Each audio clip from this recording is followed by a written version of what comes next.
Hi guys, welcome. Today I have a prophetic word which I truly believe is going to bless you and encourage you and change the pace of your life for the better.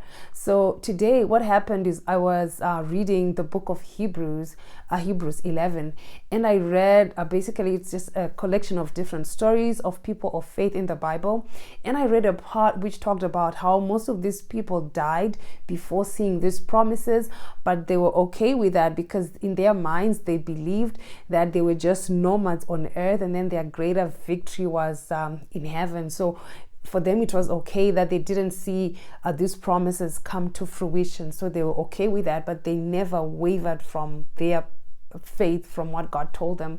And when I read this, a lot of things happened inside me. I started to look at myself. I felt so convicted about how if I give you a short testimony, is like this past couple of months I got to a stage where I was honestly getting a little bit discouraged and frustrated at God for not answering my prayers, because I know that with just a word, with just a touch, God can change everything. If God just says one word, He can change everything. So I knew that for all the things that I was praying for, if God says a word, it will come to pass. So this thing's not happening. It's not because God cannot do it, because there's nothing that God cannot do. But I just knew that for some reason God was not doing it, and I was a little bit discouraged, like, God, why are you doing this to me, right? And I was kind of like in a rut. And so when I read this verse, the Holy Spirit started speaking to me. Like, it reminded me of how these people got promises, but they were okay even if they didn't see these promises come to pass. But me, on the other hand, I got promises, but I was not okay with these things not happening. But it's not like my own is not happening at all. It's just for now it's not happening, but I was getting frustrated. So when I read this, I just felt so much convicted, and I asked the Holy Spirit, like, Holy Spirit, I get now, like, I've kind of like grieved you with this kind of response. I want to be like this great man of faith. What should I do? What should I do? And then the Holy Spirit said to me, and I believe that He's also saying this to you, when you face these situations, when you feel that God is not answering your prayers, maybe you're praying for healing, for restoration, for a financial breakthrough, for maybe healing of your family or salvation of your family members. It could be anything that you're praying for, but you see that it's taking long and long and long, but you know that there's nothing impossible with God, and you start, or maybe even praying like for a spouse or for a child. It could be anything that you're praying for, and at some point you're starting to get discouraged and a little bit angry at God for not answering your prayer. God is saying to you, instead of your default response being frustrated at me, ask me why I'm doing it. Ask me. He says, ask me what I'm trying to teach you in every season. That's what the Holy Spirit said.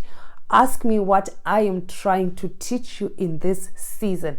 In every season that you get that you don't understand why it's happening or why this should be like this, because as far as you're concerned, it should not be like that. Ask me what I'm trying to teach you.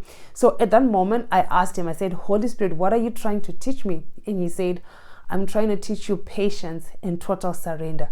I was like, what? Patience? And Holy Spirit, I am patient. I have surrendered fully to you. He said, the fact that you are getting frustrated at unanswered prayer shows how lacking you are in the patience department. You need to be patient. Patience means waiting, and not waiting with a time frame in mind. It just means knowing that God said He's going to do it. You wait for Him to do it in His own time. This is what the Holy Spirit said. So God is saying to you, and then in as far as total surrender is like what Abraham did. He had one son, and the Holy Spirit said, He had told him that through this boy Isaac shall you get descendants. But the same God told him to go and sacrifice this boy. It made no sense. Like, God, you told me that this boy is the boy who's supposed to make my lineage grow, and now you're telling me to kill him. Like, what are you doing? It makes no sense. He didn't ask questions. He got up and he left. He totally surrendered to the plans of God. Like, God, you gave me this boy. If you want to take him, go ahead. This is total surrender. God said, total surrender. If you believe that I will restore you, if you believe that I will heal your parent, if you believe that I will bring you a spouse, if you believe that I will bring salvation to that son of yours or that parent of yours who is lost, you need to trust me. You need to totally surrender everything to me. Don't get